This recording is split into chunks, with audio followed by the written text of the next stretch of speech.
మాట మంచి కార్యక్రమానికి మీకు అందరికీ తిరిగి స్వాగతం. ఈరోజు మనము రుణానుబంధం గురించి మాట్లాడుకున్నాం. రుణము అంటే ఏమిటి? అప్పు. అమ్మా నాన్నకి పిల్లలకి ఉన్న బంధాన్ని రుణానుబంధము అంటారు. అంటే అప్పు వల్ల వచ్చిన బంధం.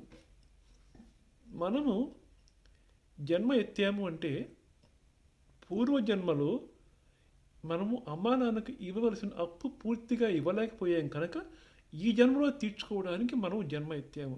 ఇది నిజము, నా మాట నమ్మండి. ఇక రుణం అంటే ఏంటి? ఒకరు ఇస్తారు, ఒకరు తీసుకుంటారు. దీనికి సాక్షి ఎవరు? ప్రకృతి.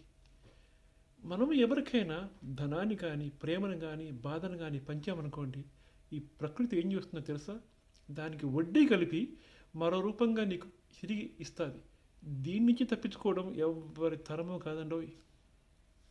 ఇక అమ్మా నాన్న విషయానికి వద్దాం. మనం చిన్న బిడ్డ దగ్గరగా ఉన్నప్పటి నుంచి 25 ఏళ్ళు 30 ఏళ్ళు వచ్చేదాకా అమ్మా నాన్నలు ఎంతో శ్రమకు ఓర్చి ఎన్నో కష్టాలు పడి ఎన్నో త్యాగాలు చేసి వాళ్ళ ఆదాయాన్ని రూపాయి కూడబెట్టి మన కోసం దారపోస్తారు. 25 సంవత్సరాలు వచ్చాయనుకుందాం. కొంతమంది అమ్మా నాన్న వదిలిపెట్టి వేరే రాష్ట్రాలకు వెళ్ళవలసి వస్తుంది ఉద్యోగాల కోసం. ఇక నాలాంటి వాళ్ళు వేరే దేశాలకు కూడా వెళ్ళవలసి వస్తుంది. వాళ్ళ భవిష్యత్తు కోసమో వాళ్ళ పిల్లల భవిష్యత్తు కోసమో వెళ్ళవలసి వస్తుంది. అది అమ్మా నాన్న అంగీకరించి పంపిస్తారు. అంతవరకు బాగానే ఉంది. ఆ తర్వాత ఏమవుతుంది? అక్కడికి వెళ్ళిన వాళ్ళు పెళ్లి చేసుకొని పిల్లలకని మరో 25 సంవత్సరాలు ఆ పిల్లల కోసం మళ్ళీ ఎన్నో శ్రమకు వచ్చి ధనాన్ని ప్రేమను పంచుతారు. అంటే మీ అమ్మా నాన్న 25 ఏళ్ళు ఏం చేశారో నువ్వు అది చేస్తున్నావు. కానీ ఒక విచిత్రం ఏమిటో తెలుసా? ఇక్కడ మనకు అమ్మా నాన్న ఏమేం చేశారో అవి చాలా మనకు గుర్తుండవు. ఏదో అవలీలగా తెలుసు కానీ అన్నీ డీటెయిల్గా మనకు గుర్తుండవు. కానీ మనం చేసేవి చూడండి, పిల్లలకి అన్నీ గుర్తుంటాయి మనకి. చిన్న చిన్న విషయాలు కూడా మర్చిపోం మనం. ఎందుకంటే చేసింది మనమే కనుక. అంటే ఒకటి మర్చిపోతున్నాం, ఒకటి గుర్తుపెట్టుకుంటున్నాం. అదే సమస్య.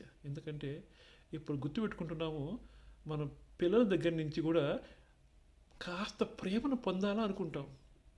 ఇది సహజమే. 190% మంది నాలాంటి వాళ్ళే ఉంటారు, సగటు మనుషులే ఉంటారు. ఎవరో 110 మంది మాత్రమే ఏమీ ఆశించకుండా ప్రేమను అందించేవాళ్ళు. వాళ్ళకు నా నమస్కారం. సరే, ఏం జరుగుతుంది ఇక్కడ? నువ్వు ప్రేమను ధనాన్ని ఇచ్చావు, ప్రేమ అన్ని ఇచ్చావు కనుక వాళ్ళ నుంచి కాస్త ప్రేమను పొందాలనుకుంటున్నావు. అంటే నువ్వు ఇచ్చిన బాకీని కాస్త వసూలు చేసుకోవాలని ప్రయత్నిస్తున్నావు. కానీ నువ్వు చేసిన బాకీ సంగతి ఏంటి? మీ అమ్మ నాన్నకి నువ్వు జన్మ ఎత్తిందే పాత బాకీ తీర్చుకోవడానికి. మరో 25 సంవత్సరాలు కొత్త బాకీ చేసావు. ఈ 2 బాకీలు ఎగ్గొట్టిపోదామనే. ఇది ఎలా వర్కౌట్ అవుతుందండి? ఒకటి గుర్తుపెట్టుకోండి, మనం అమ్మా నాన్నకి వెండి చిప్పలో అన్నం పెడితే మన పిల్లలు మనకి బంగారు చిప్పలో అన్నం పెడతారా? ఇది ఎక్కడైనా సాధ్యం అవుతుందని చెప్పండి? సాధ్యం కాదు. ఒక్క నిమిషం ఆలోచించి చెప్పండి. నీకు 50-60 సంవత్సరాలు వచ్చాయనుకోండి, నీ కొడుకో కూతురుకో 25-30 ఇచ్చాయనుకోండి, అప్పుడు కూడా నువ్వు చెప్పవలసింది ఏమైనా ఉంటుంది వాళ్ళకి? నువ్వు చెప్పినా వాళ్ళు సగమే వింటారు, సగం వింటారు. ఎందుకంటే వాళ్ళకి అన్నీ తెలుసు కనుక.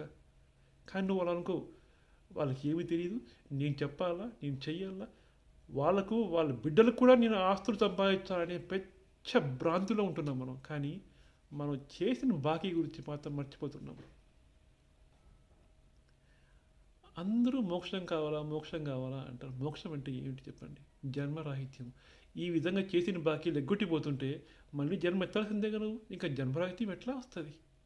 అందుకే నేను చెప్తున్నాను, నీకు 60 సంవత్సరాలు దాదాపు వచ్చాయంటే అప్పుడు ఆలోచించు.